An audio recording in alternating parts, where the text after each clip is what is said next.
ये कहानी एक सास बहू की है, बहुत ही प्यारी और बहुत ही सुंदर कहानी। घर में सास की आवाज गूंजी, अरे बहू कहाँ मर गई। अंदर से बहू की आवाज आई, जिंदा हूँ माँ जी। तो फिर मेरी चाय क्यों अभी तक नहीं आई, कब से पूजा करके बैठी हूँ।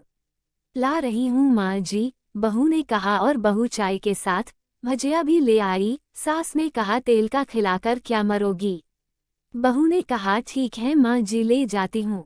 सास ने कहा रहने दे अब बना दिया है तो खा लेती हूँ।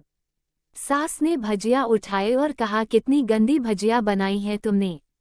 बहू ने सोचा ये तो इनका रोज का काम है और यह कहते हुए कि माँ जी मुझे कपड़े धोने हैं मैं जाती हूँ, चली गई और दरवाजे के पास छिपकर खड़ी हो गई। सास भजिया पर टूट पड़ी और पूरी भजिया खत्म कर दी। बहू मुस्कुराए और काम पर लग गई।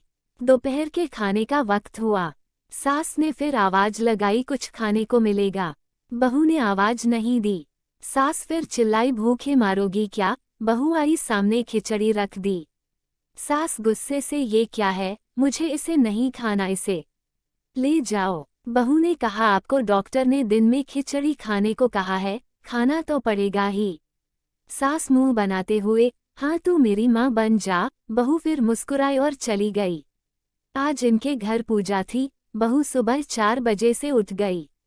पहले स्नान किया, फिर फूल लाए, माला बनाई, रसोई साफ की, पकवान और भोज बनाया। सुबह के 10 बज गए। अब सास भी उठ चुकी थी। बहू अब पंडित जी के साथ भगवान के वस्त्र तैयार कर रही थी। आज ऑफिस की छुट्टी भी थी, उनके पति भी घर पर थे। पूजा शुरू हुई। सास चिल्लाती रही, बहू ये नहीं है, बहू वो नहीं है। बहू दौड़ दौड़ कर आती और सब करती। अब दोपहर के 3 बज गए थे। आरती की तैयारी चल रही थी। पंडित जी ने सबको आरती के लिए बुलाया और सबके हाथों में थाली दी। जैसे ही बहू ने थाली पकड़ी, थाली हाथों से गिर पड़ी। शायद भोज बनाते हुए बहू के हाथों में तेल लगा था, जिसे वो पोंछना भूल गई थी।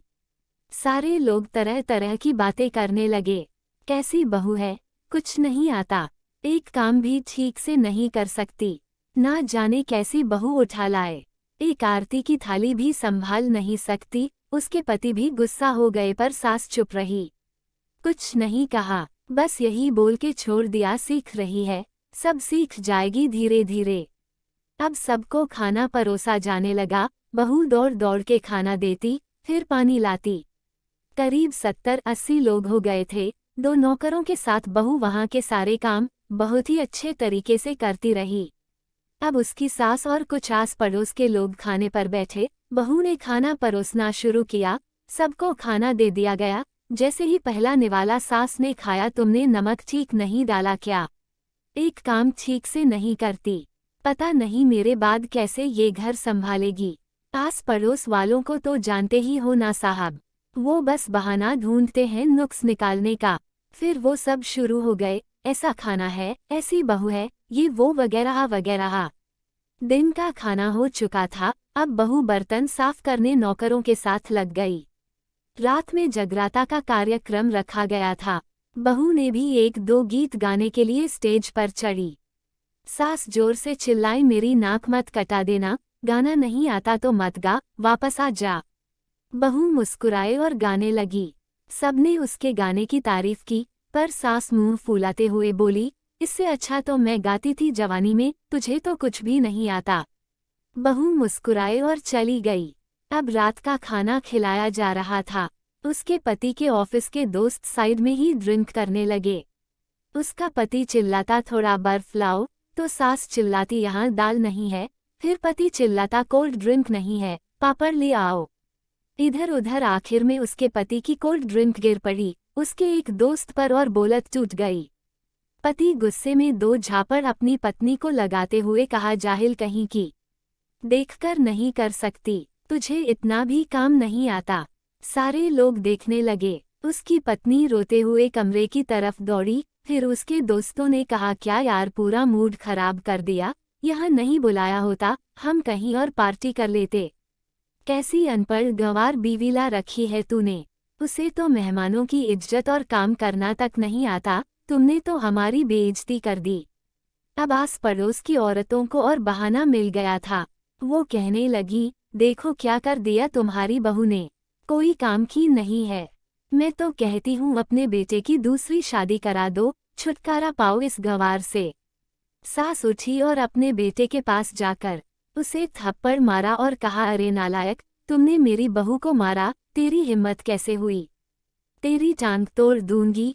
उसके बेटे के दोस्त कुछ कहने ही वाले थे कि उसकी मां ने घूरते हुए कहा, चुप, बिल्कुल चुप, यहाँ दारू पीने आए हो, जबकि पता है आज पूजा है और तुम्हें पार्टी करनी है। कैसे संस्कार दिए हैं तुम्हारे माता पिता ने, और किसने मेरी बहू को जाहिल बोला, जरा इधर आओ, चप्पल से मारूंगी अगर मेरी बहू को किसी ने एक शब्द भी कहा तो। अरे पापी, तूने उस लड़की को बस इसलिए मारा कि तेरी शराब की बोतल टूट गई।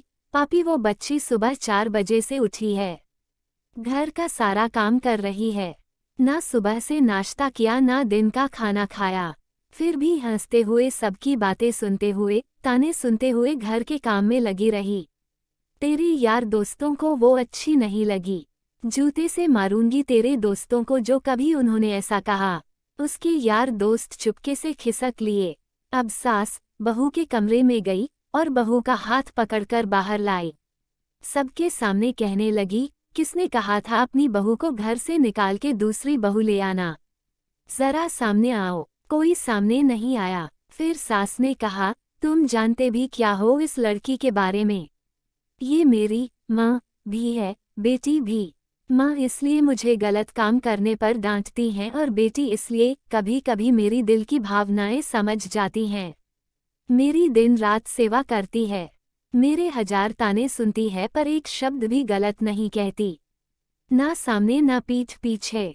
और तुम कहते हो दूसरी बहू ले आऊं, याद है ना छुटकी की दादी, अपनी बहू की करतूत। सास ने गुस्से से पड़ोस की महिला को कहा, अभी पिछले हफ्ते ही तुम्हें मियाँ बीवी भूखे छोड़ घूमने चले गए थे। मेरी इसी बहू ने 7 दिनों तक तुम्हारे घर पर खाना पानी, यहाँ तक कि तुम्हारे पैर दबाने जाती थी और तुम इसे जाहिल बोलती हो। जाहिल तो तुम सब हो जो कोयले और हीरे में फर्क नहीं जानते।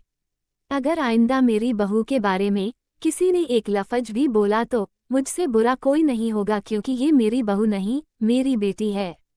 बहू अंडस को सिसकियां लेते हुए फिर कमरे में चली गई। सास ने एक प्लेट उठाए और भोजन परोसा, फिर बहू के कमरे में खुद ले गई। सास को भोजन लाते देखा तो बहू ने कहा, अरे माँ जी आप क्या कर रही हो, मैं खुद ले लेती। सास ने प्यार से ताना मारते हुए कहा, डर मत, इसमें जहर नहीं है, मार नहीं डालूंगी तुझे। तुझे नई सास चाहिए होगी, पर मुझे तो बस तू ही चाहिए। बहू ने अपनी सास को रोते हुए गले से लगा लिया। सास भी रो दी पहली बार और कहा, चल खाना खा ले। फिर मजाक करते हुए कहा, फिर मेरे पैर दबाने चले आना, और ये ख्याल मन में मत लाना कि सास पैर दबाने को बोलती है बुढ़िया, किसी दिन मैं इसका गला दबा दूंगी, क्योंकि कभी मैं भी यही सोचती थी। दोनों खूब हंसने लगती हैं। कुछ रिश्ते बहुत मीठे होते हैं, बस बातें कड़वी होती हैं।